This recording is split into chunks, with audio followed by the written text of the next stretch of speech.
আসসালামু আলাইকুম নবম ও দশম শ্রেণীর বন্ধুরা, আজকে তোমাদের জীববিজ্ঞান বই চতুর্থ অধ্যায় জীবনী শক্তি এই অধ্যায়ে পড়বো এবং বোঝার চেষ্টা করবো এই অধ্যায়ে আসলে আমাদের কি কি আছে পড়ার মতো এবং কি কি বুঝতে হবে, কি কি মুখস্থ করতে হবে। তো চলো শুরু করি।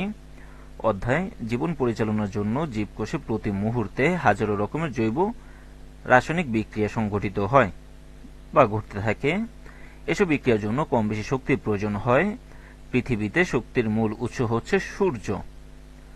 সবুজ উদ্ভিদ সালোকসংশ্লেষণ বা ফটোসিনথেসিস প্রক্রিয়ার মাধ্যমে সৌরশক্তিকে রাসায়নিক শক্তিতে পরিণত করে। শর্করা জাতীয় কি জাতীয়? শর্করা জাতীয়, খুব গুরুত্বপূর্ণ এমসিকিউর জন্য, যে শর্করা জাতীয় খাদ্য তৈরি করে, অন্য কোনো কিছু না, শর্করা জাতীয় খাদ্য তৈরি করে। প্রাণী কিংবা অসবুজ উদ্ভিদ সৌরশক্তিকে সরাসরি আবদ্ধ করে দৈহিক কাজে ব্যবহার করতে পারে না। কেন পারে না? কারণ তাদের গায়ে ক্লোরোফিল নেই। জীবন পরিচালনার জন্য যে শক্তি প্রয়োজন হয় সে শক্তির জন্য তাদের কোনো না কোনোভাবে সবুজ উদ্ভিদের উপরই নির্ভর করতে হয়। এসব বিষয়ে আলোচনা করাই জীবনী শক্তি বা বায়ো এনার্জেটিক্স এর মূল উদ্দেশ্য। এই অধ্যায়ে সংক্ষিপ্তকারে জীবনী শক্তি সম্পর্কে আলোচনা করা হলো। তো এই অধ্যায় শেষে আমরা কি কি জানবো এটা তোমরা নিজেরা পড়ে নিবাম। তারপরে হচ্ছে জীবনী শক্তি ও এটিপি। দেখো, এটিপি হচ্ছে আমাদের যে শরীর, উদ্ভিদ বা প্রাণী যে শরীর এনার্জিটা তৈরি করে, সেই এনার্জির নাম হচ্ছে এটিপি। দুই রকমের শক্তি আছে, একটা হচ্ছে এটিপি, একটা এডিপি। এটিপি এটিপি আর একটা হচ্ছে এডিপি। এটিপি মানে হচ্ছে adenosine triphosphate, adenosine, A for adenosine, T for tri, P for phosphate. আর একটা হচ্ছে এডিপি, অ্যাডেনোসিন ডাই ফসফেট, অর্থাৎ এখানে 3টা ফসফেট থাকবে, এখানে 2টা ফসফেট থাকে। তো জীবনী শক্তি ও এটিপি এর ভূমিকা। জীবনী শক্তি বা জৈব শক্তি বা বায়ো এনার্জি বলতে আমরা ভিন্ন বা বিশেষ কোনো শক্তিকে বুঝাই না। পদার্থবিজ্ঞানের শক্তি যে সংজ্ঞা দেওয়া হয়েছে তা থেকে এটি আলাদা কিছু নয়। জীবদেহ বা জৈব অণুর রাসায়নিক বন্ধন ছিন্ন করার মাধ্যমে প্রাপ্ত শক্তিকেই এই নামে ডাকা হয় মাত্র। জীব প্রতিনিয়ত পরিবেশের সাথে থেকে শক্তি সংগ্রহ করে, সংগৃহীত শক্তিকে এক রূপ থেকে অন্য রূপে পরিবর্তন করে, কখনো বা সঞ্চয় করে এবং শেষে সেই শক্তি আবার কি করে পরিবেশে ফিরিয়ে দেয়। তো এখানে দেওয়া আছে, দেখো, প্রথমে আমরা যে খাবার থেকে যে শক্তিটা পাই সেটা আমাদের কিরকম শক্তি? Adenosine triphosphate. পরবর্তীতে ট্রাইফসফেট কি হয়? শক্তি নির্গমন করে, পরে ডাইফসফেট তৈরি হয়। ডাইফসফেট থেকে অ্যাডেনোসিন ডাইফসফেট, আবার এরকম একটা সার্কেলের মতো দেখানো হয়েছে। তো চিত্র 4.01 কি বলতেছে? অ্যাডেনোসিন ডাইফসফেটের সাথে ফসফেট যুক্ত হয়ে, অর্থাৎ adenosine diphosphate. Adenosine diphosphate, die মানে কি? ডাই মানে হচ্ছে 2। তো 2টা ফসফেটের সাথে আর একটা ফসফেট যোগ হইতেছে, তাহলে কি হবে? এটিপি তৈরি হবে। এটিপি অর্থাৎ 3 ফসফেট, তাই না? এটা এখানে বলা আছে, যুক্ত হয়ে অ্যাডেনোসিন ট্রাইফসফেট গঠিত হতে যতক্ষণই শক্তি বাইরে থেকে সরবরাহ করা প্রয়োজন, এটিপি ভেঙে এডিপি ও ফসফেট উৎপন্ন করলে তার প্রায় ততক্ষণে শক্তি নির্গত হয়। জীবকোষে এই দুটি বিক্রিয়া চক্রাকারে চলতে থাকে। তারপরে ডিএনএ এবং আরএনএ। ডিএনএ জিনিসটা কি? ডিএনএ হচ্ছে ডিঅক্সিরাইবো নিউক্লিক অ্যাসিড, যেটা জিনের ভিতরে পাওয়া যায়। আরএনএ রাইবো নিউক্লিক অ্যাসিড, এর গাঠনিক উপাদানগুলো হলো অ্যাডেনিন। তোমরা অ্যাডেনিন অবশ্যই পড়ছো। ডিএনএ বা আরএনএ গঠনটা যখন পড়বো তখন অ্যাডেনিন, থায়ামিন, গুয়ানিন, সাইটোসিন এগুলো অনেক কিছু পাবা, তো এখান থেকে পড়ে নিবা। তো ডিএনএ এবং আরএনএর গাঠনিক উপাদানের ভিতরে একটা হচ্ছে অ্যাডেনিন। এবার দেখো, অ্যাডেনোসিন ডাইফসফেট আর একটা হচ্ছে ট্রাইফসফেট। তো এটি একটি নাইট্রোজেন বেস। এর সাথে 5টা কার্বন, কটা কার্বন মনে রাখতে হবে? 5 কার্বন বিশিষ্ট রাইবোজ সুগার, খুব গুরুত্বপূর্ণ এমসিকিউ। 5 কার্বন বিশিষ্ট কিরকম সুগার? রাইবোজ সুগার অনুযুক্ত হয়ে অ্যাডিনোসিন তৈরি করে। তাহলে অ্যাডেনিনের সাথে 5 কার্বন বিশিষ্ট নাইট্রোজেন সুগার যুক্ত হয়ে কি তৈরি করে? অ্যাডিনোসিন। পরীক্ষা আসে যে অ্যাডিনোসিন কিভাবে তৈরি হয়। পরবর্তীতে এই অ্যাডিনোসিন অণুর সাথে পর্যায়ক্রমে 1টি, 2টি অথবা 3টি করে ফসফেট বা ফসফরিক অ্যাসিড গ্রুপ যুক্ত হয়ে যথাক্রমে adenosine monophosphate AMP, adenosine diphosphate ADP, adenosine triphosphate ATP. Mono মানে কি? মনো মানে হচ্ছে এক। মনো মানে কি? মনো মানে হচ্ছে এক। ডাই মানে কি? ডাই মানে হচ্ছে 2। আর ট্রাই মানে কি? ট্রাই মানে হচ্ছে 3। এভাবে ফসফেট যুক্ত করতে বাইরে থেকে শক্তি দিতে হয়। এই প্রক্রিয়ার নাম হচ্ছে ফসফোরাইলেশন। ফসফোরাইলেশন কাকে বলে, এটা খুব গুরুত্বপূর্ণ ক নম্বরের জন্য। আবার এর বিপরীত প্রক্রিয়া ফসফেট গ্রুপ বিচ্ছিন্ন হয়ে শক্তি বেরিয়ে আসে, এই প্রক্রিয়ার নাম হচ্ছে ডিফসফোরাইলেশন, খুব গুরুত্বপূর্ণ। উল্লেখ্য প্রতি মোল এটিপি অণুর জন্য প্রান্তীয় ফসফেট গ্রুপে 7.3 ক্যালোরি, কিলো ক্যালোরি, দেখো ক্যালোরি না কিলো ক্যালোরি, প্রায় 30.55 জুল। তো ক্যালোরি থেকে ক্যালোরি আর জুলের ভিতরে একটা সূত্র আছে, তোমাদের এটা পড়তে হবে। জুলের ভিতরে একটা সম্পর্ক আছে, ওটা তোমরা ফিজিক্স বইয়ে পাবো, ওটা পড়ে নেবা সবাই। তারপরে পরিবেশ থেকে শক্তি সংগ্রহ করে তাকে কোষের তথা জীবদেহের বাইরে ব্যবহার উপযোগী রূপে পরিবর্তিত করার জন্য কাজ করে দুটি কোষীয় অঙ্গাণু, একটা হচ্ছে মাইটোকন্ড্রিয়া আর হচ্ছে প্লাস্টিড। তো প্রথম অধ্যায়ে মেবি নাই, দ্বিতীয় অধ্যায়ে তোমরা মাইটোকন্ড্রিয়া কি করে পাওয়ার হাউস হিসেবে কাজ করে আর প্লাস্টিডের কাজ কি সেটা তোমরা পড়েছো। উভয়ে রয়েছে ইলেকট্রন ট্রান্সপোর্ট সিস্টেম, এটাকে সংক্ষেপে বলা হয় ইটিসি, ইলেকট্রন ট্রান্সপোর্ট সিস্টেম বা ইটিএস বলা হয়, নামক এক সেট বিশেষ জৈব অণু যাদের কাজ হলো বাহ্যিক শক্তি উৎস থেকে আহরিত শক্তিকে এটিপি এর ফসফেট গ্রুপের শক্তি হিসেবে জমা করা। মাইটোকন্ড্রিয়ার ক্ষেত্রে সেই শক্তির উৎস হতে পারে পুষ্টি উপাদান যেমন গ্লুকোজ বা কোনো অন্তর্বর্তীকালীন অণু যেমন NADH2।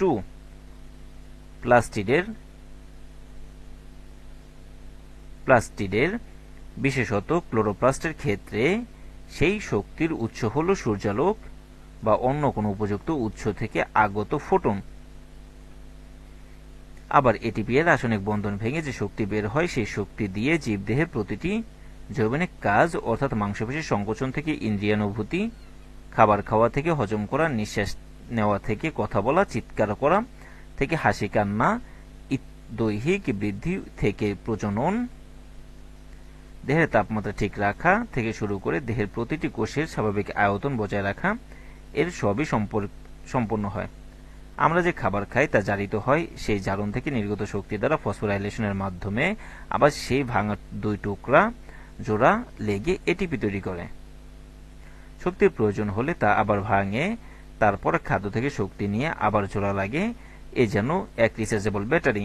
এটিপি শক্তি জমা করে রাখে। তো এটিপির কাজ কি? শক্তি জমা করে রাখা।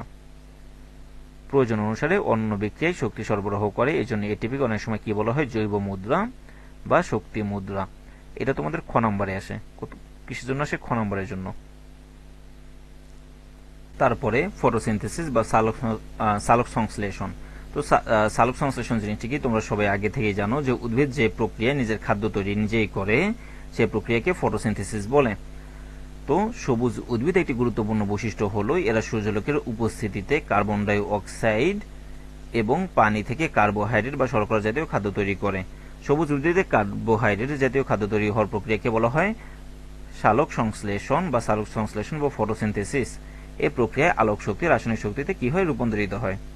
সবুজ উদ্ভিদে প্রস্তুত খাদ্য উদ্ভিদ নিজে বেঁচে থাকার জন্য প্রয়োজনীয় বিপাকীয় প্রক্রিয়ায় সম্পাদন করতে ব্যবহার করে এবং অবশিষ্ট খাদ্য ফল, মূল, কাণ্ড অথবা পাতা সঞ্চিত রাখে। এসব উদ্ভিদের এসব সঞ্চিত খাদ্যের উপরেই মানবজাতি ও অন্যান্য জীবজন্তুর অস্তিত্ব নির্ভর করে। তো সালোক সংশ্লেষণ একটা বিক্রিয়া আছে, বিক্রিয়াটা তোমাদের অবশ্যই মুখস্থ টুখস্থ করতে হবে। সালোক সংশ্লেষণের জন্য প্রয়োজনীয় উপকরণগুলো হলো ক্লোরোফিল, আলো, পানি, কার্বন ডাই অক্সাইড ইত্যাদি। সালোক সংশ্লেষণ একটি জৈব রাসায়নিক প্রক্রিয়া। কিরকম প্রক্রিয়া? বায়োকেমিক্যাল বা জৈব রাসায়নিক প্রক্রিয়া। এটা কিন্তু খুব বেশি পরীক্ষায় আসে। তো তাহলে আমাদের বিক্রিয়াটা হচ্ছে 6 অণু কার্বন ডাই অক্সাইড, কয় অণু? 6 অণু কার্বন ডাই অক্সাইড 12 অণু ওয়াটারের অর্থাৎ পানির সাথে বিক্রিয়া করবে। তো শুধু বিক্রিয়া করবে না, সেখানে আমাদের কিসের প্রয়োজন? আলো প্রয়োজন, সূর্যের আলট্রাভায়োলেটেড রে, আর হচ্ছে ক্লোরোফিল প্রয়োজন। উদ্ভিদের যে প্লাস্টিকে ক্লোরোফিলটা থাকে সে ক্লোরোফিল প্রয়োজন, যেটা মেসোফিল টিস্যুর ভিতরে থাকে। তো বিক্রিয়া করার পরে যে বিক্রিয়া করলো, এখানে কার্বন ডাই অক্সাইড আছে কয়টা? 6টা। অক্সিজেন কয়টা? 6 আর 2 12টা। আর এখানে হাইড্রোজেন আছে কয়টা? 12 দুগুণে 24টা। আর অক্সিজেন আছে কয়টা? 12। তাহলে অক্সিজেন মোট আছে 24টা। 24টা অক্সিজেন আছে, 12 দুগুণে 24টা হাইড্রোজেন আছে, 6টা কার্বন ডাই অক্সাইড আছে। তো আমাদের কি উৎপন্ন হবে? শর্করা উৎপন্ন হবে বা চিনি উৎপন্ন হবে। শর্করা বা চিনির সংকেত কি? C6H12O6। অর্থাৎ এখানে 6টা আমাদের কার্বন ছিল, 6টা কার্বন চলে গেল। এখানে আমাদের 6 দুগুণে 12টা হাইড্রোজেন ছিল, তার ভিতরে 24 হাইড্রোজেন ছিল, তার ভিতরে 12টা হাইড্রোজেন চলে গেল। আর এই যে 6 দুগুণে 12, এই যে 12 24টা হাইড্রোজেনের কাহিনী শেষ। এবার হচ্ছে অক্সিজেন, অক্সিজেন কটা ছিল? 6 দুগুণে 12, আর এখানে 12 আর 1 12, 24টা অক্সিজেন ছিল। তাহলে 6 এর সাথে যদি আমরা একটা অক্সিজেন গুণ করি, 6টা অক্সিজেন, আর 6 দুগুণে 12টা অক্সিজেন। 12 আর 6 কত? 18, 18 আর 6 24। তাহলে আমাদের বিক্রিয়া এভাবে সমতা হলো। তো এই বিক্রিয়াটা তোমাদের খুব ভালো করে মুখস্থ করতে হবে। তো কিছুক্ষণ আগে বলছি পাতার মেসোফিল টিস্যু, কোন টিস্যু? মেসোফিল টিস্যুর ভিতরে কি থাকে? ক্লোরোপ্লাস্ট থাকে। পাতার মেসোফিল টিস্যু সালোকসংশ্লেষণের প্রধান স্থান। স্থলজ উদ্ভিদ, সবুজ উদ্ভিদ মাটি থেকে মূলের মাধ্যমে পানি শোষণ করে পাতার মেসোফিল টিস্যুর ক্লোরোপ্লাস্টে পৌঁছায় এবং স্টোমা, স্টোমা মানে হচ্ছে পত্র রন্ধ্র, অর্থাৎ পাতার ভিতরে ছোট ছোট ছিদ্র থাকে, যার মাধ্যমে সে কি করে? বায়ু থেকে কার্বন ডাই অক্সাইড নেয় এবং অক্সিজেনটা ছেড়ে দেয়, যা মেসোফিল টিস্যুর ক্লোরোপ্লাস্টে পৌঁছায়। জলজ উদ্ভিদ পানিতে দ্রবীভূত কার্বন ডাই অক্সাইড গ্রহণ করে। বায়ুমণ্ডলে 0.03% এবং পানিতে 0.3% কার্বন ডাই অক্সাইড আছে। তো এটা খুব গুরুত্বপূর্ণ, বিশেষ করে তোমরা এটা যখন ইন্টার লেভেলে যাবা তখন এটা লাগবে, অ্যাডমিশন লেভেলে যাবা তখন তোমাদের এই এমসিকিউ দুইটা খুব বেশি পরিমাণে আসে। তাই জলজ উদ্ভিদের সালোক সংশ্লেষণের হার স্থলজ উদ্ভিদের থেকে বেশি। এই যে কোশ্চেন, জলজ উদ্ভিদের সালোক সংশ্লেষণের হার স্থলজ উদ্ভিদের থেকে বেশি কেন? কারণ পানিতে কার্বন ডাই অক্সাইড বেশি থাকে। এই যে খ নম্বরের জন্য এটা প্রায়শই আসে। অক্সিজেন এবং পানি সালোক সংশ্লেষণের উপজাত দ্রব্য, অর্থাৎ বাই প্রোডাক্ট। বাই প্রোডাক্ট মানে হচ্ছে যে জিনিস আসলে আমরা প্রডিউস করতে চাই না কিন্তু তারপর প্রডিউসড হয়, এরকম কিছু। যেমন আমাদের যে উদ্ভিদ, সে আসলে কি করে? সে খাদ্য তৈরি করে, খাদ্য তৈরি করতে যায় সে অক্সিজেন এবং পানি উৎপন্ন করে ফেলে, এটা ওর বাই প্রোডাক্ট। এটি একটি জারণ বিচরণ প্রক্রিয়া, অক্সিডেশন রিডাকশন প্রসেস। তো তোমরা এটা তোমাদের কেমিস্ট্রি বই বা কেমিস্ট্রি বইয়ের কোন একটা অধ্যায়ের ভিতরে পাবা।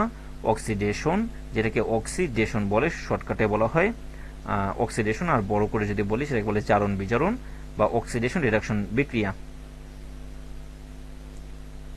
তো এই প্রক্রিয়ায় পানি জারিত হয় এবং কার্বন ডাই অক্সাইড বিজারিত হয়। এবার হচ্ছে সালোক সংশ্লেষণ প্রক্রিয়াটা কিভাবে হলো সেটার এখানে সংক্ষিপ্ত বিবরণ দেওয়া আছে। তো সালোক সংশ্লেষণ প্রক্রিয়ার আবার দুইটা ধাপ আছে, একটা হচ্ছে আলোক নিরপেক্ষ পর্যায়ে, যেখানে আমাদের আলো প্রয়োজন হয় না, আর একটা হচ্ছে আলোক নির্ভর পর্যায়ে, যেখানে মাস্ট বি আলো লাগবে। তো আমরা একটু পরে দেখি। সালোক সংশ্লেষণ বা ফটোসিনথেসিস একটি জটিল এবং দীর্ঘ প্রক্রিয়া। 1905 সালে, কত সালে দরকার নাই, ইংরেজি শরীরতত্ত্ববিদ ব্ল্যাকম্যান, এই যে বিজ্ঞানীর নামটা মনে রাখতে হবে। তো এই যে সালোক সংশ্লেষণ প্রক্রিয়াকে দুইটা ভাগে ভাগ করছে কি বিজ্ঞানী ব্ল্যাকম্যান। এখানে দুইটা পর্যায় হচ্ছে, আমি আগেই বলছি, একটা হচ্ছে আলোক নির্ভর বা লাইট ডিপেন্ডেন্ট ফেজ, আর হচ্ছে আলোক নিরপেক্ষ পর্যায়ে, যেখানে আমাদের লাইটের প্রয়োজন নেই, লাইট ইন্ডিপেন্ডেন্ট ফেজ। তো আলোক নির্ভর পর্যায়ে আমরা পড়ি। আলোক নির্ভর পর্যায়ে নাম শুনে তো বোঝা যাইতেছে যে মাস্ট বি আমার আলো লাগবেই। তো আলোক নির্ভর পর্যায়ের জন্য আলো অপরিহার্য। এ পর্যায়ে সৌরশক্তি রাসায়নিক শক্তিতে রূপান্তরিত হয়। এই প্রক্রিয়া ATP, adenosine triphosphate, NADPH, nicotinamide, adenine dinucleotide phosphate. এটা তোমার ফুল মিনিংটাও জানা লাগবে। এবং হাইড্রোজেন আয়ন বা প্রোটন উৎপন্ন হয়। হাইড্রোজেন আয়নেরই আরেক নাম হচ্ছে প্রোটন, এটা মনে রাখবা। হাইড্রোজেন যে আয়নটা, তার আরেক নাম হচ্ছে প্রোটন। উপরে প্লাস মাইনাস চিহ্ন দ্বারা আয়ন বোঝায়। যদি প্লাস হয় সেটাকে বলে ক্যাটায়ন, যদি মাইনাস থাকে সেটাকে বলে অ্যানায়ন। আর হাইড্রোজেন আয়ন টোটালটাকে কি বলা হয়? প্রোটন বলা হয়। তো আলোর ফোটন কণা, আলোর ভিতর যে কণাগুলো থাকে সেটাকে ফোটন বলে।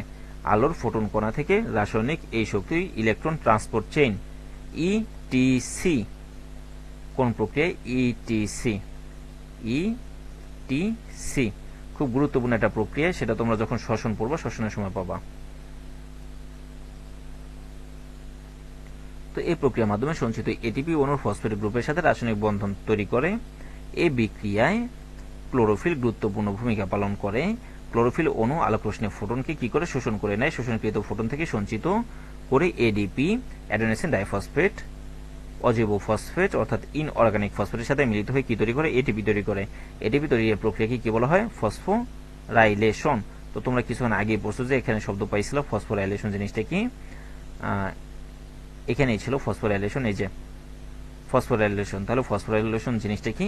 এডিপির সাথে যখন আমাদের অজৈব ফসফেট বিক্রিয়া করবে আলো এবং ক্লোরোফিলের সাহায্যে, তখন এটিপি তৈরি হয়। এই প্রক্রিয়াটাকে বলা হয় ফসফোরাইলেশন। তো সূর্যালোক এবং ক্লোরোফিলের সাহায্যে পানি বিয়োজিত হয়ে অক্সিজেন, প্রোটন বা হাইড্রোজেন আয়ন ও ইলেকট্রন উৎপন্ন করে। এই প্রক্রিয়াকে বলা হয় ফটোলাইসিস। কার ফটোলাইসিস? পানির ফটোলাইসিস। তারপরে আলোক নিরপেক্ষ পর্যায় বা অন্ধকার পর্যায়, যেখানে আমাদের কিসের প্রয়োজন নেই? আলোর কোনো প্রয়োজনই নেই। আলোক নিরপেক্ষ পর্যায়ে আলোর প্রত্যক্ষ প্রয়োজন পড়ে না, তবে আলোর উপস্থিতি যদি থাকে তাহলে সেই বিক্রিয়া চলতে পারে, কোনো সমস্যা নেই। বায়ুমণ্ডলে কার্বন ডাই অক্সাইড পত্ররন্ধ্রের মধ্য দিয়ে কোষে প্রবেশ করে। আলোক পর্যায়ে তৈরি এটিপি, এনএডিপিএইচ এবং হাইড্রোজেন আয়ন। তো এনএডিপিএইচ এর ফুল মিনিং কি? NADPH, N for nicotinamide, A for adenine, D for dinucleotide, P for phosphate. আর এখানে এস মানে হাইড্রোজেন আয়ন, এবং হাইড্রোজেন আয়নের সাহায্যে আলোক নিরপেক্ষ পর্যায়ে কার্বন ডাই অক্সাইড বিজারিত হয়ে কার্বোহাইড্রেট পরিণত হয়।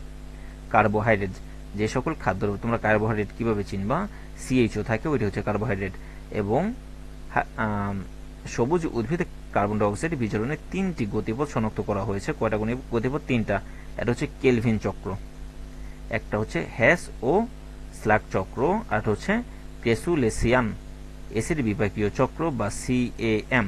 তো এখানে তোমাদের বই দুটো জিনিস শেখানো হয়, একটা হচ্ছে কেলভিন চক্র আর একটা হচ্ছে হ্যাসলাগ চক্র। তো কেলভিন চক্র নাম অনুসারে বোঝা যায় যে কেলভিন কোন এক বিজ্ঞানীর নাম, উনি হচ্ছে এটা দিয়েছিল। তো এটার জন্য উনি 1961 সালে নোবেল পুরস্কার পান। তো কেলভিন চক্র বা সি3 গতিপথ, এখানে কার্বন ডাই অক্সাইডের আত্তীকরণ। এই গতিপথের নাম অনুসারে নামকরণ করেছিল কেলভিন বেনসন ব্যামস চক্র, অর্থাৎ 3জন বিজ্ঞানী মিলে কাজ করছিল, সংক্ষেপে যাকে কেলভিন চক্র বলা হয়। কেলভিন তার এই আবিষ্কারের জন্য 1961 সালে নোবেল পুরস্কার পান। অধিকাংশ উদ্ভিদে এই প্রক্রিয়ায় শর্করা তৈরি হয়। এর প্রথম স্থায়ী পদার্থ, এটা খুব গুরুত্বপূর্ণ, এটা কিন্তু পরীক্ষায় খুব বেশি আসে এবং রিটেনের জন্য প্রয়োজন। এর প্রথম স্থায়ী পদার্থ হচ্ছে 3 কার্বন বিশিষ্ট ফসফোগ্লিসারিক অ্যাসিড। এই জন্য যেহেতু 3টা কার্বন থাকে, এজন্য সি3 কার্বন বলা হয়। এই জন্য এই ধরনের গতিপথকে সি3 গতিপথ, এবং যেসব উদ্ভিদে এই চক্র সম্পন্ন হয় তাদেরকে সি3 উদ্ভিদ বলে। তারপর হচ্ছে হ্যাস ও স্লাগ চক্র বা সি4 গতিপথ। তো সি4 এখান থেকে তো দেখাই যাইতেছে যে যেহেতু সি মানে কার্বন 4টা আছে, তাহলে 4 কার্বন বিশিষ্ট কিছু একটা তৈরি হবে, 4 কার্বন বিশিষ্ট অক্সালোএসিটিক অ্যাসিড তৈরি হয়। অস্ট্রেলীয় বিজ্ঞানী এমডি হ্যাস ও CR slug carbon die oxide বিজারণের আরেকটি গতিপথ আবিষ্কার করেন। এই গতিপথের প্রথম স্থায়ী পদার্থ হলো 4 কার্বন বিশিষ্ট অক্সালোএসিটিক অ্যাসিড। এজন্য একে সি4 গতিপথ, এবং যেসব উদ্ভিদে এই চক্র সম্পন্ন হয় তাদেরকে সি4 উদ্ভিদ বলে। সি4 উদ্ভিদ একই সাথে হ্যাস ও স্লাগ চক্র এবং কেলভিন চক্র পরিচালিত হতে দেখা যায়। সি3 উদ্ভিদের তুলনায় সি4 উদ্ভিদে সালোক সংশ্লেষণের হার বেশি এবং উৎপাদন ক্ষমতা বেশি, যার কারণে যেসব ফলগুলো একটু মোটা টাইপের হয়, যেমন ভুট্টা, আখ, অর্থাৎ যাদের ভিতরে এনার্জিটা বেশি থাকে, অন্যান্য ঘাস জাতীয় উদ্ভিদ, মুথা ঘাস, নটে ঘাস ইত্যাদি সি4 দ্বারা পরিচালিত হয়। উদাহরণগুলো খুব গুরুত্বপূর্ণ, উদাহরণগুলো পরীক্ষায় আসে। তারপর হচ্ছে সালোক সংশ্লেষণে ক্লোরোফিলের ভূমিকা। পাতার ভিতরে যে ক্লোরোফিল থাকে তার ভূমিকাটা কি আসলে সালোক সংশ্লেষণে? পাতার ক্লোরোফিলের পরিমাণের সাথে সালোক সংশ্লেষণের হারে সরাসরি সম্পর্ক রয়েছে, কারণ একমাত্র ক্লোরোফিলই আলোক শক্তি গ্রহণ করতে পারে।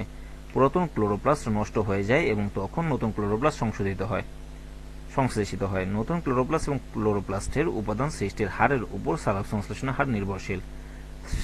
সালোক সংশ্লেষণ ক্ষমতা রক্ষা করার জন্য ক্লোরোপ্লাস্টের বিভিন্ন উপাদান দ্রুত এবং প্রচুর পরিমাণে পুনর্গঠন হওয়া প্রয়োজন। তবে কোষে খুব বেশি পরিমাণে ক্লোরোফিল থাকলে এনজাইমের অভাব দেখা যায়, যার কারণে কি হয়? সালোক সংশ্লেষণ কম হয়ে যায়। এবার হচ্ছে সালোক সংশ্লেষণে আলোর ভূমিকা। এই যে আমরা সালোক সংশ্লেষণ, সেখানে আমাদের আলোর ভূমিকাটা কি সেটা আমাদের এখন জানা লাগবে। সালোক সংশ্লেষণ প্রক্রিয়া আলোর গুরুত্ব অপরিসীম। পানি এবং কার্বন ডাই অক্সাইড থেকে শর্করা তৈরির জন্য প্রয়োজনীয় শক্তির উৎস হচ্ছে আলো। সূর্যালোক ক্লোরোফিল সৃষ্টিতে অংশগ্রহণ করে।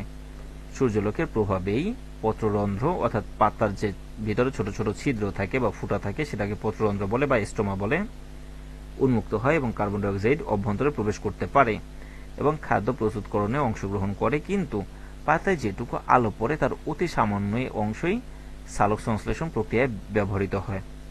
আবার আলোক বর্ণালী লাল, নীল, কমলা এবং বেগুনি অংশটুকুতেই সালোক সংশ্লেষণ ভালো হয়। এই যে খুব গুরুত্বপূর্ণ কোশ্চেন, সবুজ কিংবা হলুদ রঙে আলোর সালোক সংশ্লেষণ ভালো হয় না। খুব গুরুত্বপূর্ণ, কোন কোন রং? সবুজ এবং হলুদ। একটা নির্দিষ্ট সীমা পর্যন্ত আলোর পরিমাণ বাড়লে সালোক সংশ্লেষণের হারও বাড়ে, কিন্তু আলোর পরিমাণ অত্যাধিক বেড়ে গেলে পাতার ভিতরকার এনজাইমগুলো যে আছে সেগুলো নষ্ট হয়ে যায়, ক্লোরোফিল উৎপন্ন কম হয়, ফলে সালোক সংশ্লেষণ কমে যায়। এই যে আরেকটা কোশ্চেন, 400 থেকে 800 ন্যানোমিটার, 480 ন্যানোমিটার এবং 680 ন্যানোমিটার তরঙ্গ দৈর্ঘ্য বিশিষ্ট আলোতে সালোক সংশ্লেষণ সব থেকে বেশি হয়। কত থেকে কত? 480 থেকে 480 এবং 680 ন্যানোমিটার পর্যন্ত। অর্থাৎ এটা এরকম 400 থেকে 480 আর হচ্ছে কত 680 ন্যানোমিটারের ভিতরে আমাদের সালোক সংশ্লেষণটা খুব ভালো হয়। এর বেশি হলেও ভালো হবে না, আস্তে আস্তে কম হবে এবং কম হলেও কম হবে। তারপর হচ্ছে সালোক সংশ্লেষণের প্রভাবক, এগুলো কিন্তু গ নাম্বার এবং ঘ নাম্বারের জন্য আসে, গ এবং ঘ। আলো এবং ক্লোরোফিল ছাড়া সালোক সংশ্লেষণ আরো কতগুলো প্রভাবক নিয়ে প্রভাবিত হয়। প্রভাবকগুলোর কিছু বাহ্যিক এবং কিছু অভ্যন্তরীণ প্রভাবকের উপস্থিতি, অনুপস্থিতি, পরিমাণে কম বেশি মাত্রা সালোক সংশ্লেষণ পরিমাণও কম বেশি করে থাকে। প্রভাবকগুলো হচ্ছে বাহ্যিক প্রভাবক সমূহ। 1 নম্বর আলো, এ সম্পর্কে ইতিমধ্যে আলোচনা করা হয়েছে। 2 কার্বন ডাইঅক্সাইড। কার্বন ডাইঅক্সাইড ছাড়া সালোক সংশ্লেষণ প্রক্রিয়া চলতে পারে না।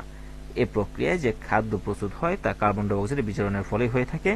বায়ুমণ্ডলে কার্বন ডাইঅক্সাইডের পরিমাণ 0.03 ভাগ, কিন্তু এ প্রক্রিয়ায় উদ্ভিদ শতকরা 1 ভাগ পর্যন্ত কার্বন ডাইঅক্সাইড ব্যবহার করতে পারে। তাই বায়ুমণ্ডলে কার্বন ডাইঅক্সাইডের পরিমাণ বৃদ্ধি হওয়ায় সাথে সামঞ্জস্য রেখে সালোক সংশ্লেষণের হারও বাড়ে। তবে কার্বন ডাইঅক্সাইডের পরিমাণ খুব বেশি মাত্রায় বেড়ে গেলে পাতার মেসোফিল টিস্যুর কোষের অম্লত্ব মানে হচ্ছে অ্যাসিড টাইপ, অ্যাসিড, যদি কার্বন ডাইঅক্সাইড যত বাড়ে অ্যাসিড তত বাড়ে, এটা তোমরা মনে রাখবা। অ্যাসিড এবং কার্বন ডাইঅক্সাইড সমানুপাতিক। এবং পত্ররন্ধ্র বন্ধ হয়ে সালোক সংশ্লেষণের হার কমে যায়। তাপমাত্রা, সালোক সংশ্লেষণ প্রক্রিয়া তাপমাত্রা বিশেষ প্রভাবক হিসেবে কাজ করে, সাধারণত অতি নিম্ন তাপমাত্রা এবং অতি উচ্চ তাপমাত্রা। তো অতি নিম্ন হচ্ছে 0 ডিগ্রি সেন্টিগ্রেড আর অতি উচ্চ 45 ডিগ্রি সেন্টিগ্রেডের উপরে সালোক সংশ্লেষণ চলতে পারে না। সালোক সংশ্লেষণের জন্য পরিমিত বা অপটিমাম তাপমাত্রা হচ্ছে 22 থেকে 45 ডিগ্রি সেন্টিগ্রেড। খুবই গুরুত্বপূর্ণ তথ্য যে আমাদের সালোক সংশ্লেষণের জন্য অপটিমাম কত, 22 থেকে 35 ডিগ্রি সেন্টিগ্রেড। তাপমাত্রা 22 ডিগ্রি সেন্টিগ্রেডের কম নয় অথবা 35 ডিগ্রি সেন্টিগ্রেডের বেশি নয়, বেশি হলে সালোক সংশ্লেষণের হার কমে যায়। তারপর হচ্ছে পানি। সালোক সংশ্লেষণ প্রক্রিয়ায় শর্করা তৈরির উদ্দেশ্যে কার্বন ডাইঅক্সাইডকে বিজারণের জন্য প্রয়োজনীয় হাইড্রোজেন আয়ন পানি থেকে আসে। পানির ঘাটতি হলে পত্ররন্ধ্রের রক্ষীকোষের স্ফীতি হারিয়ে বন্ধ হয়ে যায়, রন্ধ্র বন্ধ হয়ে যায়, ফলে বাতাস থেকে কার্বন ডাইঅক্সাইডের অনুপ্রবেশ বাধাগ্রস্ত হয়। অতিরিক্ত পানি ঘাটতির ফলে এনজাইমের সক্রিয়তা কি হয়ে যায়, বিনষ্ট হয়ে যায়, যার কারণে সালোক সংশ্লেষণ কমে যাবে। অক্সিজেন, বাতাসে অক্সিজেনের ঘনত্ব বেড়ে গেলে সালোক সংশ্লেষণ হার কমে যায়, আর অক্সিজেনের ঘনত্ব কমে গেলে সালোক সংশ্লেষণ কি হয়, বেড়ে যায়। তবে অক্সিজেনবিহীন পরিবেশে সালোক সংশ্লেষণ সম্পূর্ণ বন্ধ থাকে। খনিজ পদার্থ, ক্লোরোফিলের প্রধান উপকরণ হচ্ছে নাইট্রোজেন এবং ম্যাগনেসিয়াম। খুব গুরুত্বপূর্ণ, কি কি? নাইট্রোজেন এবং ম্যাগনেসিয়াম।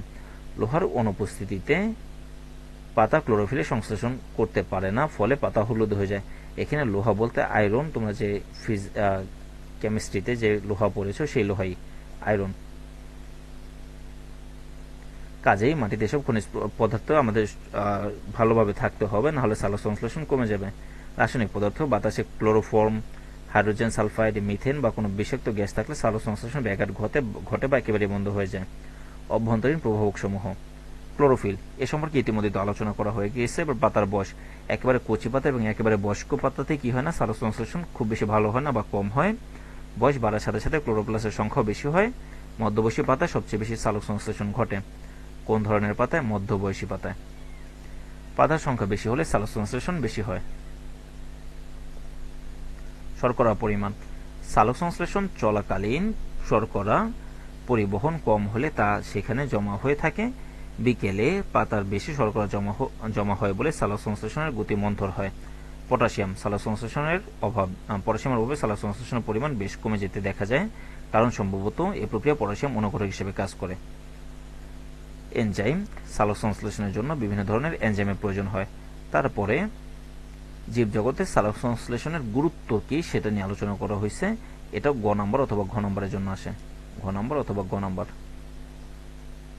সালোক সংশ্লেষণ বিশ্বের সবচেয়ে গুরুত্বপূর্ণ জৈব রাসায়নিক প্রক্রিয়া। এই প্রক্রিয়ার মাধ্যমে সূর্যালোক এবং জীবের মধ্যে সেতুবন্ধন সৃষ্টি হয়েছে। তো কোন বিক্রিয়ার মাধ্যমে সূর্যালোক এবং জীবনের মধ্যে সেতুবন্ধন তৈরি হয়েছে? সালোক সংশ্লেষণ। এসে সংক্ষিপ্ত আলোচনা করা হয়েছে এই ব্যাপারে, তো আমরা একটু পড়ি। সমস্ত শক্তির উৎস হচ্ছে সূর্য। একমাত্র সবুজ উদ্ভিদই সালোকসংশ্লেষণ প্রক্রিয়ায় সৌরশক্তিকে রাসায়নিক শক্তিতে রূপান্তরণ করে খাদ্যের মধ্যে আবদ্ধ করতে পারে। কেননা প্রাণীরা তার নিজের খাদ্য প্রস্তুত করতে পারে না। আমরা খাদ্য হিসেবে ভাত, রুটি, ফলমূল, মাছ, মাংস, দুধ, ডিম ইত্যাদি যাই গ্রহণ করি না কেন, তার সবই প্রত্যক্ষ বা পরোক্ষভাবে সবুজ উদ্ভিদ থেকে আমরা পেয়ে থাকি। কাজেই খাদ্যের জন্য সমস্ত প্রাণীকুল সবুজ উদ্ভিদের উপরে সম্পূর্ণভাবে নির্ভরশীল, আর সবুজ উদ্ভিদ এ খাদ্য প্রস্তুত করে সালোকসংশ্লেষণ প্রক্রিয়ায়। কাজে বলা যায় পৃথিবীর সকল উদ্ভিদ এবং প্রাণীর খাদ্য প্রস্তুত হয় সালোকসংশ্লেষণের মাধ্যমে। পরিবেশের ভারসাম্য রক্ষায়, বিশেষ করে অক্সিজেন এবং কার্বন ডাই অক্সাইড এর সঠিক অনুপাত রক্ষায় সালোকসংশ্লেষণ প্রক্রিয়া এক বিশেষ ভূমিকা পালন করে থাকে। উল্লেখ্য, বায়ুতে অক্সিজেন গ্যাসের পরিমাণ হচ্ছে 20.90 ভাগ, আর কার্বন ডাই অক্সাইড তো আগে পড়ছে 0.03 ভাগ। পৃথিবীতে উদ্ভিদ ও প্রাণী স্বাভাবিক বৃদ্ধি ও জীবনযাপনের জন্য বায়ুতে এই দুটি গ্যাসের পরিমাণ স্বাভাবিক পর্যায়ে থাকতে হয়। এ পরিমাণের তারতম্য ঘটলে বায়ুমণ্ডলে জীবজগতের জন্য ক্ষতিকর হয়ে উঠবে। আমরা জানি সব জীবেই সব সময়ের জন্য শ্বসন ক্রিয়া, তো শ্বসন ক্রিয়ার পরে আমরা পাবো চলতে থাকে শ্বসন ও প্রক্রিয়ায় জীব অক্সিজেন গ্রহণ করে এবং কার্বন ডাই অক্সাইড ত্যাগ করে। কেবল শ্বসন প্রক্রিয়া চলতে থাকলে বায়ুমণ্ডলে অক্সিজেন গ্যাসের স্বল্পতা এবং কার্বন ডাই অক্সাইড গ্যাসের আধিক্যতা দেখা দিবে। কিন্তু সবুজ উদ্ভিদ সালোকসংশ্লেষণ প্রক্রিয়ায় বায়ুমণ্ডল থেকে কার্বন ডাই অক্সাইড গ্রহণ করে এবং অক্সিজেন ত্যাগ করে বলে এখন বায়ুমণ্ডলে অক্সিজেন ও কার্বন ডাই অক্সাইড গ্যাসের সঠিক অনুপাত রক্ষিত হয়েছে। তবে বর্তমানে অধিক হারে বন জঙ্গল ধ্বংস করার ফলে বায়ুমণ্ডলে এ দুটি গ্যাসের অনুপাত নষ্ট হয়ে যাওয়ার আশঙ্কা দেখা দিয়েছে। কাজে আমাদেরকে অবশ্যই অধিক হারে কি করতে হবে? গাছ লাগাতে হবে। মানব সভ্যতার অগ্রগতির অধিকাংশ সেই সালোকসংশ্লেষণের উপর প্রত্যক্ষ ও পরোক্ষ নির্ভরশীল। অন্ন, বস্ত্র, শিল্প সামগ্রী, নাইলন, রেয়ন, কাগজ, সেলুলোজ, কাঠ, রাবার, ওষুধ, কুইনাইন, মরফিন, জ্বালানি, কয়লা, পেট্রোল, গ্যাস প্রভৃতি উদ্ভিদ থেকে আমরা তো পাই। তাই সালোকসংশ্লেষণ না ঘটলে মানব সভ্যতা ধ্বংস হবে এবং বিলুপ্ত হবে জীবজগৎ। সুতরাং সালোকসংশ্লেষণ জীবজগতের সবচেয়ে গুরুত্বপূর্ণ জৈব রাসায়নিক প্রক্রিয়া। শুধু তাই নয়, আজ থেকে প্রায় 5 বিলিয়ন পাঁচ বিলিয়ন আগে পৃথিবী সৃষ্টি হয়, তখন এখানে কোনো গ্যাসীয় অক্সিজেন ছিল না। আদি উদ্ভিদ সালোকসংশ্লেষণ প্রক্রিয়ায় অক্সিজেন গ্রহণ করে এই পৃথিবীকে আমাদের জন্য বাসযোগ্য করে দিয়েছিল। তো এখানে একটা একক কাজ দেওয়া আছে সালোকসংশ্লেষণ প্রক্রিয়ায় আলোর অপরিহার্যতা পরীক্ষা। এটা তোমাদের ব্যবহারিক পরীক্ষা। গত ক্লাসে আমরা শ্বসনের আগ পর্যন্ত পড়েছিলাম, তো আজকে আমরা শ্বসন শুরু করব। আগের শ্রেণীতে তোমরা নিশ্চয়ই শ্বসন প্রক্রিয়া কাকে বলে এবং শ্বসনের ফলে যে দেহের বৃদ্ধি সাধন হয় এবং দেহ শক্তি পায় সে সম্পর্কে সংক্ষিপ্ত আকারে জেনেছ। এই অধ্যায়ে শ্বসন সম্পর্কে আরো একটু বিস্তারিতভাবে আলোচনা করা হবে। জীবের জীবন ধারণ অর্থাৎ চলাচল, ক্ষয়পূরণ, বৃদ্ধি সাধন, জনন প্রভৃতি জীবন কাজে সুষ্ঠুভাবে সম্পন্ন করার জন্য শক্তির প্রয়োজন হয়। আর আমরা আগেই জেনেছি যে সকল শক্তির উৎস হচ্ছে সূর্য। সালোকসংশ্লেষণের সময় উদ্ভিদ সৌরশক্তি শর্করা জাতীয় খাদ্যবস্তুর মধ্যে স্থিত শক্তিরূপে বা পটেনশিয়াল এনার্জি। তো এনার্জি দুই প্রকার, একটা হচ্ছে পটেনশিয়াল এনার্জি, একটা হচ্ছে কাইনেটিক এনার্জি। একটা স্থিতিশক্তি আর একটা গতিশক্তি। এটা তোমরা ফিজিক্স বইয়ে পাবা। অধ্যায় 4 শক্তির অধ্যায়। খাদ্যের মধ্যে সঞ্চিত এই ধরনের শক্তি জীব তার জীবন ধারণের জন্য সরাসরি ব্যবহার করতে পারে না। শ্বসনের সময় জীবদেহে এই স্থিতি শক্তি রাসায়নিক শক্তি হিসেবে তাপরূপে মুক্ত হয় এবং জীবের বিভিন্ন শারীরবৃত্তীয় কাজের জন্য প্রয়োজনীয় শক্তি যোগায়। শর্করা জাতীয় খাদ্যবস্তু ছাড়াও প্রোটিন, ফ্যাট এবং বিভিন্ন জৈব অ্যাসিড শ্বসনিক বস্তুরূপে ব্যবহৃত হয়। জীবদেহের এই জটিল যৌগগুলো প্রথমে ভেঙে সরল যৌগে পরিণত হয় এবং পরে জারিত হয়ে রাসায়নিক শক্তি বা এটিপিতে পরিণত হয়। সাধারণ তাপমাত্রায় জীবদেহের প্রতিটি কোষে দিবারাত্রি 24 ঘন্টায় শ্বসন করতে থাকে। তবে উদ্ভিদে বর্ধিষ্ণু অঞ্চল অর্থাৎ যেসব অঞ্চলে এখন তৈরি হচ্ছে, যেমন ফুল, পাতা, কড়ি, অঙ্কুরিত বীজ, মূল এবং কাণ্ডের অগ্রভাগ, শ্বসন ক্রিয়ার হার সেখানে কি হয়? বেশি হয়। সজীব কোষে সাইটোপ্লাজম। তো সাইটোপ্লাজম কি সেটা তো তোমরা দ্বিতীয় অধ্যায়ে জানছো, এবং মাইটোকন্ড্রিয়া কি সেটা তো তোমরা দ্বিতীয় অধ্যায়ে জানছো। এখানে কি হয়? শ্বসনটা আসলে এই দুইটা জায়গাতেই হয়। এই জৈব রাসায়নিক প্রক্রিয়া জীবদেহের যৌগিক খাদ্যদ্রব্য জারিত করে সরল দ্রব্যে পরিণত করে এবং শক্তি উৎপন্ন করে। শ্বসনের প্রকারভেদে শ্বসন দুই প্রকার, একটা হচ্ছে সবাত শ্বসন আর একটা হচ্ছে অবাত শ্বসন। সবাত মানে কি? ইংলিশে বলা হয় অ্যারোবিক, অর্থাৎ যেখানে আমাদের অক্সিজেন প্রয়োজন। সবাত মানে হচ্ছে আমাদের যেখানে অক্সিজেন লাগবে, আর অবাত মানে হচ্ছে যেখানে আমাদের অক্সিজেন লাগবে না, oxygen not need.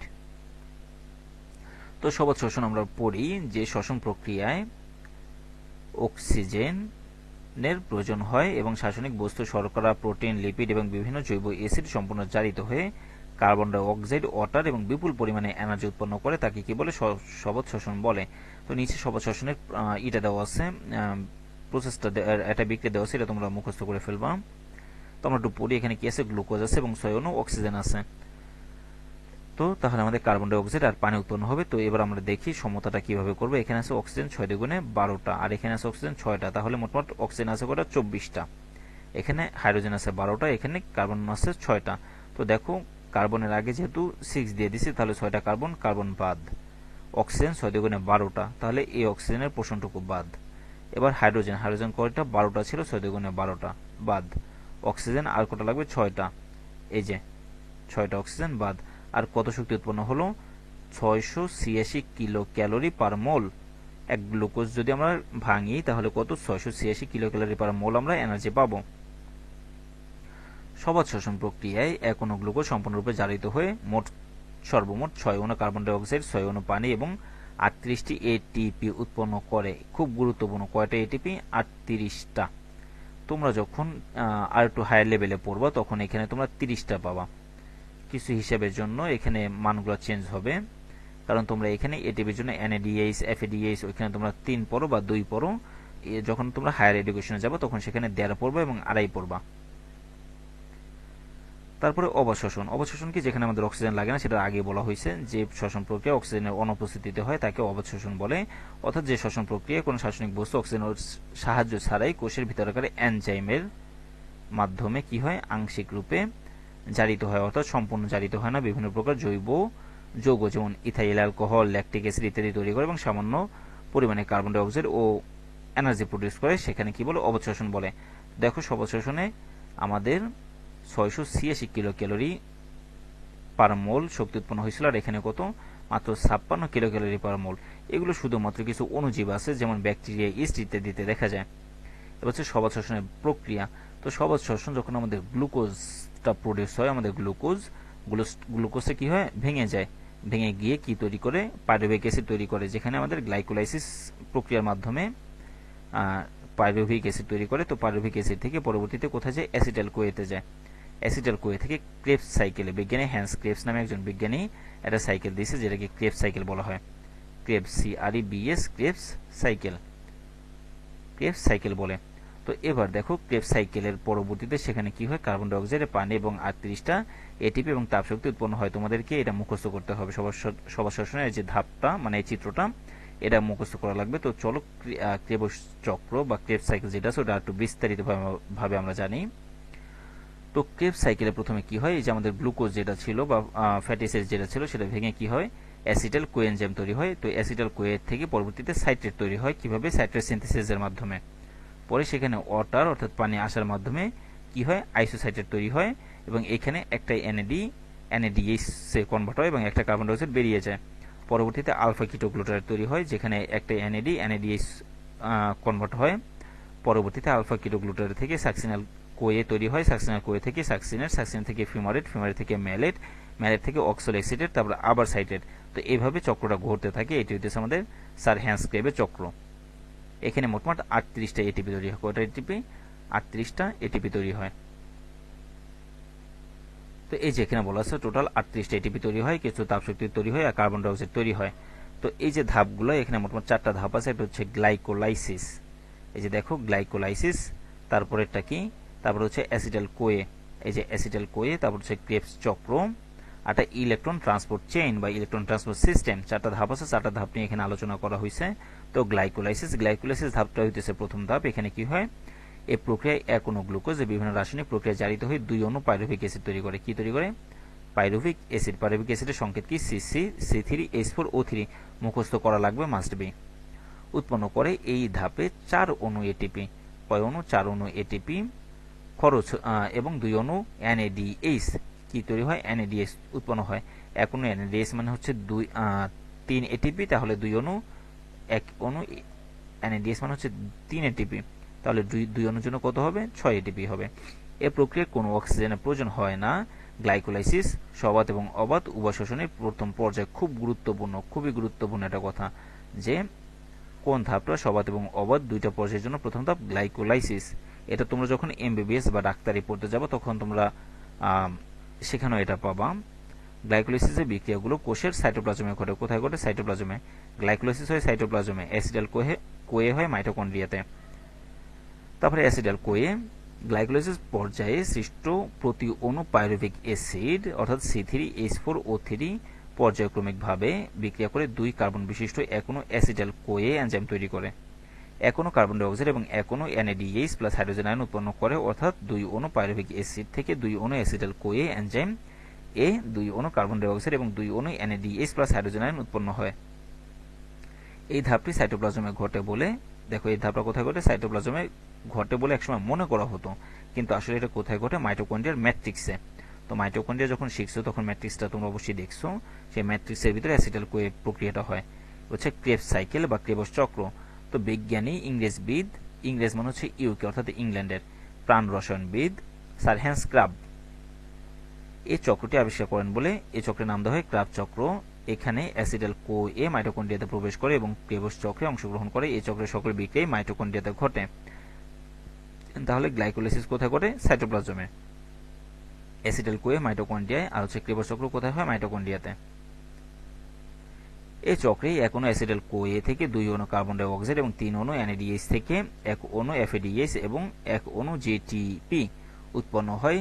Carbon COA থেকে 4 অণু কার্বন ডাই অক্সাইড এবং 6 অণু NADH প্লাস হাইড্রোজেন আয়ন এবং 2 অণু FADH2 এবং 1 অণু JTP উৎপন্ন হয়। উল্লেখ্য, প্রাণী কোষের ক্রেবস চক্রে কখনো কখনো GTP এর পরিবর্তে সরাসরি ATP উৎপন্ন হতে পারে, কিন্তু সমস্ত উদ্ভিদের ক্ষেত্রে GTP তৈরি হয়। এর পরবর্তীতে সময় এটিপি উৎপন্ন হয়। পরবর্তী ধাপ ইলেকট্রন প্রবাহতন্ত্র। যেহেতু এক অণু জিটিপি এর সমতুল্য হিসেবে এক অণু এটিপি উৎপন্ন হয়, সেহেতু এই পার্থক্যটি ক্রেবস চক্র থেকে উচ্চারিত মোট শক্তির পরিমাণের কোনো তারতম্য ঘটায় না। এবার হচ্ছে আমাদের লাস্ট ধাপ ইলেকট্রন প্রবাহতন্ত্র বা ইলেকট্রন ট্রান্সপোর্ট সিস্টেম। উপরোক্ত তিনটি ধাপে যে NADH বিচলিত হয়ে NAD এবং FADH2 বিচলিত হয়ে FAD উৎপন্ন হয়, একই ধাপে সেগুলো জারিত হয়ে এটিপি এবং পানি, উচ্চ শক্তির ইলেকট্রন এবং প্রোটন উৎপন্ন হয়। উচ্চ শক্তি সম্পন্ন ইলেকট্রনগুলোর ইলেকট্রন প্রবাহতন্ত্রের মধ্য দিয়ে প্রবাহিত হওয়ার সময় যে শক্তি প্রদান করে সেই শক্তি এটিপি তৈরিতে ব্যবহৃত হয়। ইলেকট্রন প্রবাহতন্ত্র মাইটোকন্ড্রিয়াতে সংঘটিত হয়। তাহলে দেখো তিনটেই হয় মাইটোকন্ড্রিয়াতে, শুধুমাত্র প্রথমটা অর্থাৎ হচ্ছে গ্লাইকোলাইসিস কোথায় হয়? সাইটোপ্লাজমে। তো এখানে ছকের মাধ্যমে ছোট করে তোমাদের বলা আছে যে কি কি উৎপন্ন হয়, ব্যয়িত কত আর নেট কত। তো গ্লাইকোলাইসিসে 2টা পাইরুভিক অ্যাসিড, 2টা NADH, 4টা এটিপি, আর খরচ হয় হচ্ছে 2টা এটিপি। তাহলে দেখো 2 2 4 আর 2 6 8, মোটমাট 8 উৎপন্ন হলো, কিন্তু খরচ হচ্ছে কত? 6 আর 2। তাহলে মাত্র খরচ হচ্ছে 2, 8 থেকে 2 খরচ হয়ে যাচ্ছে। আমাদের নিট উৎপাদন কত? 6 অণু এটিপি আর হচ্ছে 2 অণু এটিপি, অর্থাৎ 8 অণু এটিপি। 2 অণু অ্যাসিটাইল কোয়ে, 2 অণু কার্বন ডাই অক্সাইড এবং 2 অণু NADH2 উৎপন্ন হয় কোথায়? অ্যাসিটাইল কোয়েতে। আর ব্যয়িত হয় 1 অণু পাইরুভিক অ্যাসিড। তো তাহলে 2 অণু কার্বন ডাই অক্সাইড আর 6 অণু এটিপি উৎপন্ন হয়। গেল এতটুকু। তারপর ক্রেবস চক্র। ক্রেবস চক্রতে কি হয়? 4 অণু কার্বন ডাই অক্সাইড, 6 অণু NADH প্লাস হাইড্রোজেন আয়ন এবং 2 অণু FAD2S এবং 2 অণু GTP উৎপন্ন হয়। আর 2 অণু অ্যাসিটাইল কোয়ে তৈরি হয়, ব্যয়িত হয়, অর্থাৎ ব্যয় হয়, খরচ হয়ে যায়। আর আমাদের নিট উৎপাদন 4 অণু কার্বন ডাই অক্সাইড, 18 অণু এটিপি, 4 অণু এটিপি এবং 2 অণু এটিপি। তারপরে এখানে যে ধাপগুলো দেখানো আছে, 1 অণু এটিপি সমান 3 অণু এটিপি, মানে 1 অণু NADH প্লাস H অথবা NADH2 মানে 3 অণু এটিপি। তোমরা যখন হায়ার এডুকেশনে যাবে তখন তোমরা পড়বে 2.5 এটিপি, 2.5 এটিপি। আর 1 অণু FADH2 = 2 অণু এটিপি আর 1 অণু GTP = 1 অণু এটিপি। তারপর হচ্ছে অবাধ শ্বসন। এতক্ষণ তোমরা সবাধ শ্বসন পড়লাম, এবার হচ্ছে অবাধ শ্বসন, অর্থাৎ যেখানে অক্সিজেন থাকে না, সে প্রক্রিয়াটা কিরকম? 2টি ধাপে অবাধ শ্বসন হয়ে থাকে। ধাপ দুটো হলো গ্লুকোজের অসম্পূর্ণ জারণ। এই ধাপে 1 অণু গ্লুকোজ থেকে 2 অণু পাইরুভিক অ্যাসিড তৈরি হয় এবং 4 অণু এটিপি এবং 2 অণু NADH প্লাস হাইড্রোজেন আয়ন উৎপন্ন হয়, অর্থাৎ আপাতত দৃষ্টিতে এ পর্যন্ত বিক্রিয়া সবাধ শ্বসনে গ্লাইকোলাইসিসের অনুরূপ। তবে উৎপন্ন পাইরুভিক অ্যাসিড পরবর্তী ধাপে বিচলিত হয়ে বলে অবাধ শ্বসনে গ্লুকোজ অসম্পূর্ণ জারণ ঘটায়, এমনটা বিবেচনা করা হয়। তারপর হচ্ছে পাইরুভিক অ্যাসিডের বিজারণ। সাইটোপ্লাজমে অবস্থিত এনজাইমের কার্যকারিতা পাইরুভিক অ্যাসিড বিজারিত হয়ে কার্বন ডাইঅক্সাইড এবং ইথাইল অ্যালকোহল অথবা শুধু ল্যাকটিক অ্যাসিড উৎপন্ন করে। কি উৎপন্ন করে? ইথাইল অ্যালকোহল অথবা ল্যাকটিক অ্যাসিড। এক্ষেত্রে গ্লাইকোলাইসিসে উৎপন্ন বিজারিত এনএডি জারিত হয়ে যে ইলেকট্রন, প্রোটন ও শক্তি নির্গত হয় তা ব্যবহৃত হয় পাইরুভিক অ্যাসিড থেকে ল্যাকটিক অ্যাসিড বা ক্ষেত্র বিশেষে ইথানল উৎপাদনের জন্য। অন্যদিকে অক্সিজেনের অভাবে তখন অক্সিডেটিভ ফসফোরাইলেশন চলে না, তাই অবশোষণের ক্ষেত্রে এক অণু গ্লুকোজের গ্লাইকোলাইসিসের নিট মাত্র কত?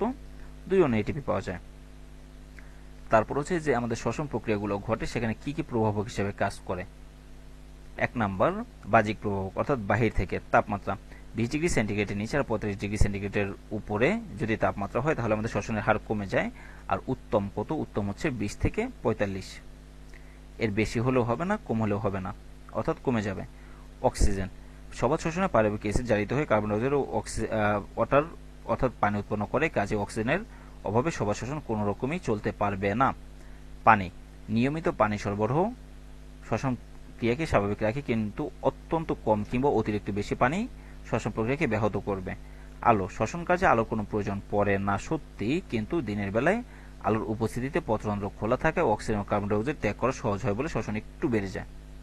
কার্বন ডাইঅক্সাইড বায়ুতে কার্বন ডাইঅক্সাইডের ঘনত্ব বেড়ে গেলে শ্বসন হার একটু কমে যায়। হচ্ছে অভ্যন্তরীণ অর্থাৎ ভিতরে, অভ্যন্তরীণ মানে ভিতরে যে কিছু প্রভাবক আছে, যেমন খাদ্যদ্রব্য। শ্বসন প্রক্রিয়ায় খাদ্যদ্রব্য ভেঙে শক্তি, পানি এবং কার্বন ডাইঅক্সাইড নির্গত করে, তাই কোষে খাদ্যদ্রব্যর পরিমাণ ও ধরন শ্বসন হার নিয়ন্ত্রণ করে। উৎসেচক অর্থাৎ এনজাইম শ্বসন প্রক্রিয়া অনেক ধরনের এনজাইম বা উৎসেচক সক্রিয়ভাবে অংশগ্রহণ করে, কাজে এনজাইমের ঘাটতি শ্বসনের হার কমিয়ে দেয়। কোষের বয়স অল্প বয়স্ক কোষে, বিশেষ করে ভাজক কোষে প্রোটোপ্লাজম বেশি থাকে বলে সেখানে বয়স্ক কোষ থেকে শ্বসনের হার বেশি। অজৈব লবণ কোনো কোনো লবণ শ্বসন প্রক্রিয়াকে ব্যাহত করলেও কোষের সুষ্ঠু ও স্বাভাবিক কাজের জন্য, স্বাভাবিক শ্বসন প্রক্রিয়া পরিচালনার জন্য কোষের ভিতরে অজৈব লবণ থাকতে হয়।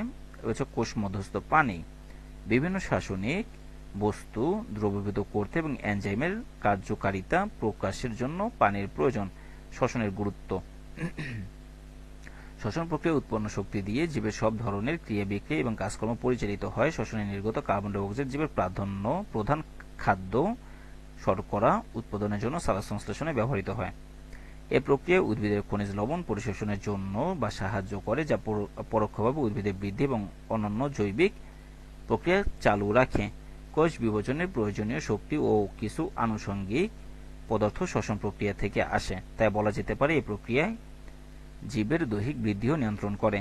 এ প্রক্রিয়ায় বিভিন্ন উপক্ষার ও জৈব অ্যাসিড সৃষ্টিতে সহায়তা করার মাধ্যমে জীবের অন্যান্য জৈবিক কাজেও সহায়তা করে। কিছু কিছু ব্যাকটেরিয়া আছে যা অক্সিজেনের উপস্থিতিতে বাঁচতে পারে না, এদের শক্তি উৎপাদনের একমাত্র উপায় হচ্ছে অবাধ শ্বসন। কারণ কি? অবাধ শ্বসন হচ্ছে যেখানে অক্সিজেন থাকে না। এ প্রক্রিয়ায় ইথাইল অ্যালকোহল তৈরি হয়, যা বিভিন্ন শিল্পে ব্যবহার করা হয়, যেমন ল্যাকটিক অ্যাসিড ফার্মেন্টেশনের মাধ্যমে এ প্রক্রিয়ায় দই, পনির ইত্যাদি উৎপাদিত হয়। রুটি তৈরিতে এ প্রক্রিয়া ব্যবহার করা হয়। ইস্টের অবাধ শ্বসনের ফলে অ্যালকোহল এবং কার্বন ডাইঅক্সাইড গ্যাস তৈরি হয়। কার্বন ডাইঅক্সাইড গ্যাসের চাপে রুটির ফুলে গিয়ে ফাঁপা হয়। তো রুটির ভিতরে যে আমরা ইস্টে ব্যবহার করি, ইস্টে কি হয়? ইস্ট হচ্ছে তোমাদের বিয়োজিত হয়ে কার্বন ডাইঅক্সাইড তৈরি করে এবং ইথাইল অ্যালকোহল কার্বন ডাইঅক্সাইড তৈরি করে। তো এই কার্বন ডাইঅক্সাইড ফুলে ফেপে আমাদের রুটিটাকে কি করে? আরো ফুলায়। অর্থাৎ রুটিটা হওয়ার কথা ছিল এতটুকু, কিন্তু হয়ে যায় এত বড় কার্বন ডাইঅক্সাইডের জন্য। তো এখানে একটা এক্সাম্পল দেওয়া আছে সবার শ্বসনের। তো এখানে থার্মোফ্লাক্স একটা এক্সাম্পল দেওয়া আছে, তো তোমরা এটা পড়ে নিবা অথবা এটা তোমাদের প্র্যাকটিক্যালি লিখতে দিতে পারে। 1 নম্বর কোশ্চেন, সালোক সংশ্লেষণ প্রক্রিয়া উপজাত হিসেবে নির্গত হয় কি? পানি এবং অক্সিজেন দুইটাই সঠিক। তো আমরা একটু সত্যতা যাচাই করি। দেখো সালোক সংশ্লেষণ প্রক্রিয়া কোথায়? এখানে লেখা আছে যে অক্সিজেন এবং পানি দুটো। এই যে দেখো, সালোক সংশ্লেষণ প্রক্রিয়া উপজাত হিসেবে তৈরি হয় অক্সিজেন এবং পানি, অর্থাৎ আমাদের দুইটা উত্তরই সঠিক। সালোক সংশ্লেষণ প্রক্রিয়া অক্সিজেন এবং পানি দুইটাই উৎপন্ন হয়। 2 নম্বর কোশ্চেন, সবাত শোষণে গ্লাইকোলাইসিস প্রক্রিয়া কত অণু এটিপি তৈরি হয়? তো আমরা দেখি কত অণু এটিপি তৈরি হয়। মোটামুটি 8 অণু এটিপি তৈরি হয়। তো এই যে কিসের কথা বলতেছে? আমাদের গ্লাইকোলাইসিস, তাই তো? গ্লাইকোলাইসিস প্রক্রিয়া কত অণু এটিপি তৈরি হয়? তো দেখো এই যে নিট উৎপাদন 6 অণু আর 2 অণু, মোটমাট 8 অণু। আচ্ছা, উৎপাদিত হয় কত এটিপি? দেখো 4 অণু এটিপি তৈরি হয়। উৎপাদিত হয় কতটুকু? 4 অণু এটিপি। তাহলে আমাদের উত্তর কত হবে? 4 অণু এটিপি। তারপরে উদ্ভিদে এ এবং বি উভয়ের কাজ হচ্ছে, এক নাম্বার বি নাম্বার হচ্ছে নাক বা নাকের ছিদ্র, আর এ নাম্বার হচ্ছে পাতার ভিতরে স্ট্রোমার ছিদ্র। তো এটার কাজ কি? অক্সিজেন গ্রহণ করা, পানি নির্গমন করা, কার্বন ডাই অক্সাইড নির্গমন করা, সবগুলোই সঠিক। চিত্রে এক্স অর্থাৎ হচ্ছে পাতার স্ট্রোমা বা পত্ররন্ধ্র পরিবেশকে শীতল রাখে। হ্যাঁ, শীতল রাখে। সালোক সংশ্লেষণে সহায়তা করে। হ্যাঁ করে। শ্বসনে ব্যাঘাত ঘটায় না, শ্বসনে ব্যাঘাত ঘটে না। তাহলে 1 আর 2 সঠিক। তারপরে এখানে দুটো সৃজনশীল আছে। পারবিক অ্যাসিডের সংক্ষিপ্ত ওই সময় দাগিয়ে দিয়েছিলাম। ফটোলাইসিস কি সেটাও দাগিয়ে দিয়েছি। C4 উদ্ভিদ বলতে কি বোঝায় সেটাও পড়াইছি। অবশোষণ বলতে কি বোঝায় সেটাও আমরা পড়ছি। আশা করি তোমরা সৃজনশীলের উত্তর দুটো লিখতে পারবা। তাহলে আমাদের অধ্যায় এখানে সমাপ্ত। সাথে থাকার জন্য ধন্যবাদ সবাইকে।